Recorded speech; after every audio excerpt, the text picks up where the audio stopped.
Welcome to Manisha's creation. आज मी इथे नाश्त्यासाठी रवा उत्तप्पा ही रेसिपी बनवत आहे। तर त्यासाठी मी 1 कप इथे भाज्या घेतलेल्या आहेत। तर भाज्यांमध्ये मी कोबी, गाजर, मटार, काही बीटचे तुकडे, कोथिंबीर, इथे मी 2 कप रवा घेतलेला आहे, बारीक रवा घेतलेला आहे। त्यामध्ये मी 2 कप पाणी ॲड करून मीठ टाकून ते आपल्याला व्यवस्थित 7 मिनिटं तरी झाकून ठेवायचं आहे। इथे मी माझ्या आवडीनुसार भाज्या घेतलेल्या आहेत, तुम्ही तुमच्या आवडीनुसार भाज्या घेऊ शकता। तर एक 7 मिनिटं तरी आपल्याला हे झाकून ठेवायचे। आता आपल्याला एक तडका बनवायचा आहे। त्यासाठी मी 3 चमचे घी घेतलेले आहे।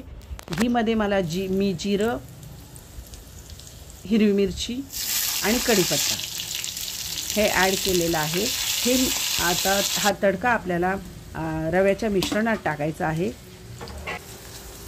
आणि आपल्याला लागेल तेवढं पाणी पुन्हा ॲड करून ते प्रॉपर मिक्स करून घ्यायचं आहे।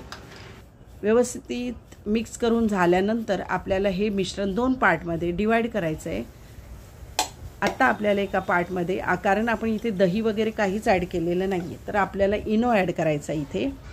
तर इनो ॲड करून आपल्याला ते मिश्रण व्यवस्थित मिक्स करून घ्यायचं आहे।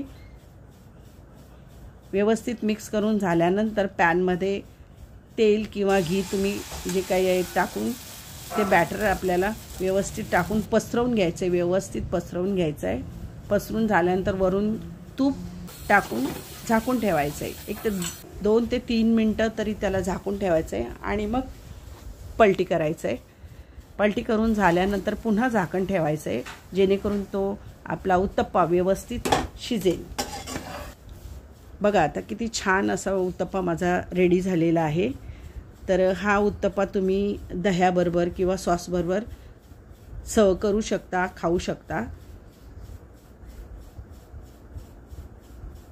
तर ही माझी रेसिपी तुम्हाला कशी वाटली ती कमेंटद्वारे कळवा। लाईक करा, सबस्क्राईब करा आणि बेल आयकॉनवर क्लिक करायला विसरू नका।